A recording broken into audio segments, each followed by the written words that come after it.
ಆದರೆ ಅವಾಗ್ಲೂ ಆ ಸಂದರ್ಭದಲ್ಲಿ ಹೇಳ್ಬೇಕಾದ್ರೆ ಸಂದರ್ಭ ಕಾಂಗ್ರೆಸ್ ಜೊತೆಗಿದ್ರಿ, ಅವಾಗ ಕಾಂಗ್ರೆಸ್ ಜೊತೆಗಿದ್ರಿ, ಬಟ್ ನೀವು ಗೆದ್ದವರಿಂದ ಹೋಗ್ಬೇಕಾಗಿತ್ತು, ಹೋದ್ರಿ. ಇಲ್ಲಿ ಒಂದು ಸಭೆನೂ ಮಾಡಿದ್ರು ಇಂಡಿ ಒಕ್ಕೂಟನ ಬೆಂಗಳೂರಲ್ಲಿ. ಯಾವಾಗ್ಲೂ ಗೆದ್ದವರಿಂದ ಹೇಳ್ತೀನಿ, ಅದು ಇರಬೇಕು, ಪಕ್ಷಕ್ಕೆ ಅನಿವಾರ್ಯತೆ. ಯಾಕಂದ್ರೆ ಒಂದು ಪಕ್ಷ ದೀರ್ಘಕಾಲದವರೆಗೆ ಸುಭದ್ರವಾಗಿ ಇರಬೇಕು, ಒಂದು ಪಕ್ಷ ತನ್ನ ಒಂದು ಸ್ಥಾನವನ್ನ ಗಟ್ಟಿ ಮಾಡ್ಕೊಂಡು ಮುನ್ನುಗ್ಬೇಕು ಅಂತಂದ್ರೆ ಅಧಿಕಾರದಲ್ಲಿ ಇರಬೇಕು, ಅದು ಅನಿವಾರ್ಯತೆ ಇದೆ. ಸೊ ಒಂದು ಗೆದ್ದ ಪಕ್ಷದ ಹಿಂದೆ ಹೋಗೋದ್ರಲ್ಲಿ ತಪ್ಪೇನೂ ಇಲ್ಲ. ಹೇಳ್ತೀನಿ ಮೇಡಮ್, ಕರೆಕ್ಟ್. ನೋಡಿ ಮೇಡಮ್, ಇವಾಗ ಕಾಂಗ್ರೆಸ್ ಅವರು ಆ ಟೈಮಲ್ಲಿ ಒಂದು ಸ್ವಲ್ಪ ಕಿಚಾಯಿಸಿದ್ರು, ಇವರು JDS ಇಷ್ಟು ತಗೊಂಡಿದ್ದಾರೆ, ಇವ್ರಿಗೆ ದೇಶದ ರಾಜಕಾರಣದಲ್ಲಿ ಏನು ಚೇಂಜ್ ಮಾಡ್ತಾರೆ ಅಂತ ನಾವು ಅವಾಗಲೂ ಹೇಳಿದ್ವಿ. ನೋಡಿ ಹೋಗ್ತಿರೋರು ಕಿಚಾಯಿಸಿದ್ರು ಅಂದ್ರೆ ಕುಮಾರಸ್ವಾಮಿ ಅವರ ಸರ್ಕಾರವನ್ನೇ ಬೀಳಿಸಿ ಮುಖ್ಯಮಂತ್ರಿ ಸ್ಥಾನದಿಂದ ಕೆಳಗಿಳಿಸಿದಂತ ಬಿಜೆಪಿ ಅವ್ರ ಜೊತೆ ಅದ್ ಹೆಂಗ್ ಹೋಗ್ತಾರೆ, ಇವ್ರಿಗೇನು ಅನ್ಸೋದಿಲ್ವಾ ಅಂತ ಅವ್ರು ಪ್ರಶ್ನೆ ಮಾಡಿದ್ರು. ಮೇಡಮ್, ಈಗ ಅದೊಂದು ಇತಿಹಾಸ ನಿಮ್ಗೂ ಗೊತ್ತಿದೆ, ಅದೇನು ಯಾರಿಗೂ ಗೊತ್ತಿಲ್ಲ ಅಂತ ಏನಿಲ್ಲ. ನಾನು ಹೇಳ್ತಿರೋದು ಮುಖ್ಯಮಂತ್ರಿ ಆಗ್ತಾರೆ ಕುಮಾರಸ್ವಾಮಿ ಅವರು ಆಗಬೇಕು ಅನ್ನುವಂತಹ ಒತ್ತಡ ಜಾಸ್ತಿ ಆದಾಗ ಮತ್ತೆ ಅವರನ್ನ ಜಗ್ಗುವಂತ ಪ್ರಯತ್ನ ಆಗ್ಬಹುದು, ಇವಾಗ ಹಿಸ್ಟ್ರಿ ಮತ್ತೆ ರಿಪೀಟ್ ಆಗ್ಬಹುದು, ಹೇಳಕ್ಕಾಗಲ್ಲ ಸರ್. NDAಗೆ ಹೋಗ್ಬೇಕಾ ಇಂಡಿ ಒಕ್ಕೂಟಕ್ಕೆ ಹೋಗ್ಬೇಕಾ ಅಂದಾಗ ಇದೇ ಕಾಂಗ್ರೆಸ್ ಅವ್ರು ಹೇಳ್ತಿದ್ರ, ಅವಾಗ್ಲೂ ಹೇಳಿದ್ರು. ನೋಡಿ, ಇವತ್ತು ರಾಜ್ಯ ಮಟ್ಟದಲ್ಲಿ ಪ್ರಾದೇಶಿಕ ಪಕ್ಷ ಇರ್ಬೋದು, ಹೋಗ್ತಿರುವಂಥವ್ರು ದೇಶವನ್ನು ಆಳಿದಂಥ ಮಾಜಿ ಪ್ರಧಾನಮಂತ್ರಿಗಳು, 2 ಬಾರಿ ರಾಜ್ಯವನ್ನು ಆಳಿದಂಥ ಮುಖ್ಯಮಂತ್ರಿ ಕುಮಾರಣ್ಣ ಅವರು ಹೋಗ್ತಿರೋದು. ಇದು ಬರೀ ರಾಜ್ಯಕ್ಕಲ್ಲ, ದೇಶದಲ್ಲೂ ಸಂಚಲನ ಆಗುತ್ತೆ. ಎಲ್ಲ ರಾಜ್ಯಗಳಲ್ಲೂ ಒಂದು NDA ಒಕ್ಕೂಟಕ್ಕೆ ಯಾರು ಸೇರ್ತಾರೆ, ಇಂಡಿ ಒಕ್ಕೂಟಕ್ಕೆ ಯಾರು ಸೇರ್ತಾರೆ ಅಂದಾಗ ಅವಾಗಲೂ ಚರ್ಚೆಗಳಾಯ್ತು, ಎಲ್ಲ ಆಯ್ತು. ಇವತ್ತು NDA ಭಾಗವಾಗಿದ್ದೀವಿ.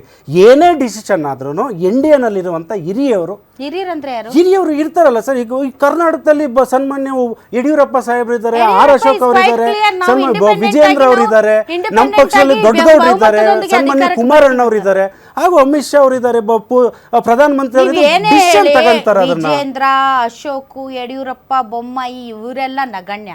ಓನ್ಲಿ ಅಮಿತ್ ಶಾ ಮತ್ತು ಮೋದಿ ಅವ್ರ ಜೊತೆಗೆ ದೇವೇಗೌಡರು ಮತ್ತು ಕುಮಾರಸ್ವಾಮಿ ಅವರು ಮಾತಾಡ್ತಾರೆ. ಯಾಕಂದ್ರೆ ಮೈತ್ರಿ ಬಂದಿದ್ದೇನೆ ಇಲ್ಲಿಂದ ಉಟ್ಕೋತಾ, ಮೈತ್ರಿ ಉಟ್ಕೊಂಡಿದ್ದ ಅಲ್ಲಿಂದ ಮೇಲಿಂದ ಬಾಯಿ ತೆಗೆದ್ರಷ್ಟೇ. ರಾಜ್ಯದಲ್ಲಿ ಹಿರಿಯ ರಾಜಕಾರಣಿಗಳು ಈಗ ತಾನೇ ಹೇಳಿದ್ರು 50 ವರ್ಷದ ರಾಜಕಾರಣ, ಯಾರು ಅಷ್ಟು ವರ್ಷ ಬದುಕಿದ್ರೆ ಸಾಕು ಅನ್ನೋ ಅಂತದ್ರಲ್ಲಿ. ಈಗ ನಾವೆಲ್ಲರೂ ಕೂಡ ರಾಜಕೀಯ ನೋಡಿದ್ದೀವಿ, ನಾವೆಲ್ಲರೂ ಆಲ್ಮೋಸ್ಟ್ ಆಲ್ ನಮ್ಮ ಸಮೀವುಲ್ಲಾ ಸರ್ ಅವ್ರನ್ನ ಬಿಟ್ರೆ ನಾವೆಲ್ಲರೂ ಒಂದು ಸಮಾನ ವಯಸ್ಕರು ಅಂತ ಅನ್ಸುತ್ತೆ. ಸೊ ನಾವು ನೋಡಿರುವಂತಹ ರಾಜಕೀಯ ಅನುಭವದಲ್ಲೇ when it comes to seat sharing, when it comes to ಮುಖ್ಯಮಂತ್ರಿ ಯಾರಾಗ್ತಾರೆ ಅನ್ನುವಾಗ ಅಣ್ತಮ್ಮಂದ್ರ ದಾಯಾದಿಗಳಾಗ್ಬಿಡ್ತಾರೆ. ಸೊ ಹಂಗಿದೆ ಪರಿಸ್ಥಿತಿ. ಹಾಗಾಗಿ ಈಗ JDS ಪಾರ್ಟಿ ಒಂದು ದೊಡ್ಡ ಕನಸನ್ನು ಹೊತ್ಕೊಂಡು ಓಡಾಡ್ತಾ ಇದೆ. ಯಾಕಂದ್ರೆ ಕಂಪ್ಲೀಟ್ ಆಗಿ ಕುಮಾರಸ್ವಾಮಿ ಅವರು 5 ವರ್ಷಗಳ ಕಾಲ ಮುಖ್ಯಮಂತ್ರಿಯಾಗಿ 2 ಬಾರಿ ಮುಖ್ಯಮಂತ್ರಿ ಆದರೂ ಕೂಡ ಕಾರ್ಯನಿರ್ವಹಿಸಕ್ಕಾಗಿಲ್ಲ. ಸೊ ಈ ಬಾರಿ ಕಾಂಗ್ರೆಸ್ ಮಾಡ್ತಾ ಇರುವಂತಹ ತನ್ನದೇ ಆದಂತ ಕೆಲವೊಂದು ಕಿತಾಪತಿಗಳಿಂದಾಗಿ ಮತ್ತೆ ಅಧಿಕಾರಕ್ಕೆ ಬರುವಂತ ಎಲ್ಲಾ ಲಕ್ಷಣಗಳು ಇರೋದ್ರಿಂದ this is the high time and very good time for ಮುಖ್ಯಮಂತ್ರಿ ಆಗೋದಕ್ಕೆ ಕುಮಾರಸ್ವಾಮಿ ಅವರು ಅಂತ. ಸೊ ಈಗ ನೀವು ಹೆಂಗೆ ಸ್ಟ್ರಾಂಗ್ ಆಗಿ ಪಿಚ್ ಮಾಡ್ತೀರೋ ಅಷ್ಟು ಸ್ಟ್ರಾಂಗ್ ಆಗಿ ಯು ವಿಲ್ ಗೆಟ್ ಇಟ್. ಈಗಲೇ ಎಲ್ಲ ಹೈಕಮಾಂಡ್ ಆದ್ಮೇಲೆ ನೋಡೋಣ, ಮುಂದಕ್ಕೆ ನೋಡೋಣ ಅಂತಂದ್ರೆ ತುಂಬಾ ಕಷ್ಟ. ಬಟ್ ನಿಮಗಿಂತ ನಿಮ್ ಸೋಷಿಯಲ್ ಮೀಡಿಯಾ ಸ್ಟ್ರಾಂಗ್ ಇದೆ, ದ್ಯಾಟ್ ಈಸ್ ಓಮ್ ಅಂತ. ಎಕ್ಸಾಕ್ಟ್ಲಿ ಮೇಡಮ್, ನೀವು ಒಂದು ಮಾತು ಹೇಳಿದ್ರಿ. ನಿಜವಾಗ್ಲೂ 2028 ತಯಾರಿನೇ ಅಂದ್ಕೊಂಡ್ರು ಇವತ್ತು ನೋಡಿ 2 ಬಾರಿ ಇಬ್ಬರ ಜೊತೆನೂ ಸರ್ಕಾರ ಮಾಡಿದ್ದೀವಿ, ಇಲ್ಲ ಅಂತಲ್ಲ. ಆ ಕೊಟ್ಟಂಥ ಅಧಿಕಾರ ಆಡಳಿತಾವಧಿನಲ್ಲಿ ಮೇಡಮ್ ಯಾವುದೇ ಮೀಡಿಯಾಗಳು ಏನೇ ಇರಲಿ ಮೇಡಮ್, ಅವ್ರು ಬರ್ತಿದ್ದು ಕುಮಾರಣ್ಣವರು ಯಾವಾಗ ಸಾಲ ಮನ್ನಾ ಮಾಡ್ತಾರೆ, ಯಾವಾಗ ಸುವರ್ಣಸೌಧ ಕಟ್ಟಲಿಕ್ಕೆ ಶಂಕುಸ್ಥಾಪನೆ ಮಾಡ್ತಾರೆ, ಯಾವಾಗ ಗ್ರಾಮ ವಾಸ್ತವ್ಯ ಮಾಡ್ತಾರೆ, ಯಾವಾಗ ಜನತಾ ದರ್ಶನ ಮಾಡ್ತಾರೆ ಅಂತ ಪ್ರತಿಯೊಂದು ಅವರ ಆಡಳಿತಾವಧಿನಲ್ಲಿ. ಇವತ್ತು ಕಾಂಗ್ರೆಸ್ 2.5 ವರ್ಷ ಆಯಿತು ಮೇಡಮ್. ತುಂಬ ದಪ್ಪ ಇದ್ದೀರಾ, ಅದರಲ್ಲೂ ಯಾವುದೇ ಸೈಡ್ ಎಫೆಕ್ಟ್ ಇಂದ ಸಣ್ಣ ಆಗ್ಬೇಕಾ?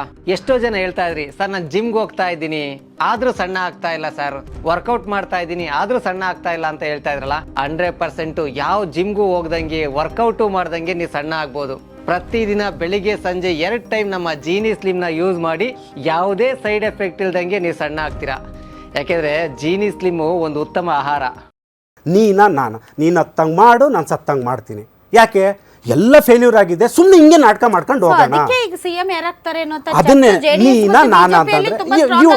ಮೇಡಮ್, ವಿರೋಧ ಪಕ್ಷಗಳು ಅಟ್ಲೀಸ್ಟ್ ಡಿಸ್ಕಷನ್ ಅಲ್ಲ ಅದ್ರಲ್ಲಿ ಡಿಫ್ರೆನ್ಸ್ ಇರಲ್ಲ. ಆಡಳಿತ ಪಕ್ಷಕ್ಕೆ ಯಾಕೆ ಬೇಕು ಮೇಡಮ್ 139 ಸದಸ್ಯರನ್ನ ಇಟ್ಕೊಂಡು ಇವ್ರಿಗೆ CM ಕಿತ್ತಾಟ ಆಗ್ಲಿಕ್ಕೆ ಸಮ್ಮಿಶ್ರ ಸರ್ಕಾರ ನಡೆಸ್ತವ್ರ?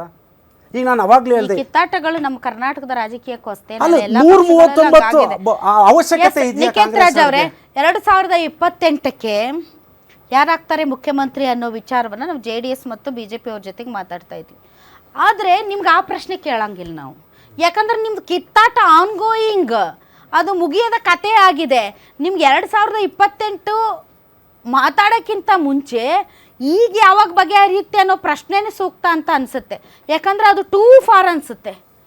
ಈ ಚರ್ಚೆ ನನಗೆ ಟೂ ಅರ್ಲಿ ಅನಿಸಿದ್ರು ಕೂಡ ನಿಮ್ಮ ವಿಚಾರದಲ್ಲಿ, ಕಾಂಗ್ರೆಸ್ ವಿಚಾರದಲ್ಲಿ ಇಟ್ಸ್ ಟೂ ಫಾರ್. ಯಾಕಂದರೆ ನಿಮ್ದು ಇನ್ನೂ ಮುಗ್ದೇ ಇಲ್ಲ, 2.5 ವರ್ಷ ಆಯಿತು, ನೀವಿನ್ನೂ ಸೆಟಲೇ ಆಗೋಕ್ಕಾಗ್ತಾ ಇಲ್ಲ ಈ ವಿಚಾರದಲ್ಲಿ. ಪಾಪ ಹೊಸಬ್ರು ಏನು ಮಾಡ್ಬೇಕಂತೀನಿ, ಅವ್ರಿಗೊಂದು ಸ್ವಲ್ಪ ಭಯ ಶುರುವಾಗಿದೆ.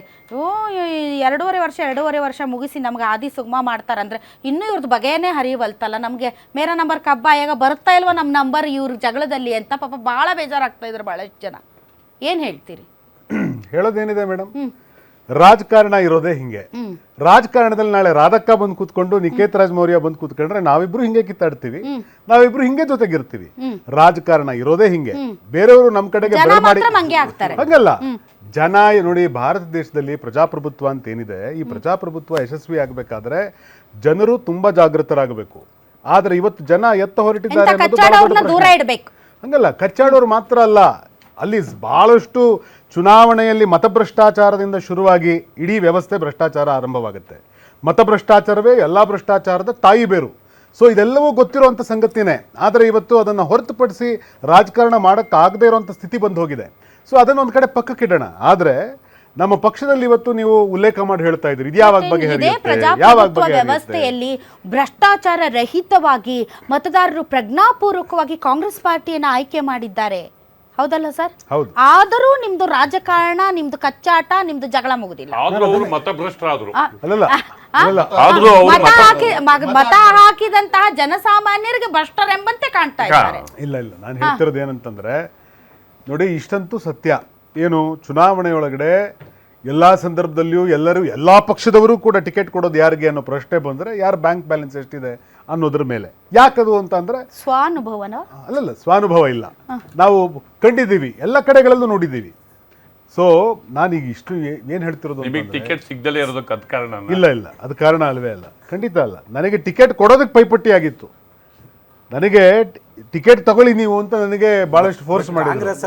ಆ ಸಂದರ್ಭದಲ್ಲಿ ಅಪ್ಪ ತಗೊಂಡ್ರೆ ಪ್ರಜ್ವಲ್ ರೇವಣ್ಣ ಅವರು ಸೂಟ್ ಕೇಸ್ ಇದ್ದವರಿಗೆ ಮಾತ್ರ ಕುಮಾರಣ್ಣಂತ ಬೆಲೆ JDS ಅಲ್ಲಿ ಪ್ರಜ್ವಲ್ ರೇವಣ್ಣ ಅವರು ಹೇಳಿದ್ರು. ನಿಜವಾಗ್ಲೂ ನಾವು JDS ಪಾರ್ಟಿಗೆ ತುಂಬಾ ಥ್ಯಾಂಕ್ಸ್ ಹೇಳ್ಬೇಕು ಸರ್.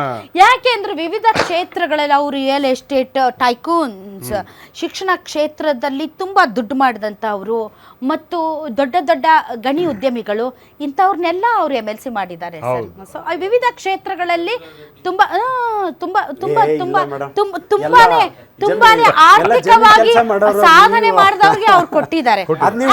ಕುಮಾರಸ್ವಾಮಿ ಅವರು ಒಂದು ವಿಡಿಯೋದಲ್ಲಿ ಹೇಳಿದ್ದಾರೆ, ಕೊಡ್ಬೇಕಾಗುತ್ತೆ, ಯಾಕೆ ಅಂದ್ರೆ ಪಾರ್ಟಿ ಉಳಿಬೇಕು ಅಂತ. ಸೊ ಹಂಗಾಗಿ ಇಟ್ಸ್ ಆಲ್ ಸರ್ವೈವಿಂಗ್ ಸರ್.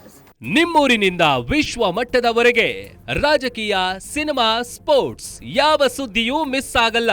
ಬರೀ ಸುದ್ದಿಯಷ್ಟೇ ಅಲ್ಲ, ಜೊತೆಯಲ್ಲೇ ಇರುತ್ತೆ ವಿಶ್ಲೇಷಣೆ. ಗ್ಯಾರಂಟಿ ನ್ಯೂಸ್ ನ ಸಬ್ಸ್ಕ್ರೈಬ್ ಮಾಡಿ, ಫಾಲೋ ಮಾಡಿ, ಕ್ಷಣ ಕ್ಷಣದ ಅಪ್ಡೇಟ್ಸ್ ಪಡೆಯಿರಿ.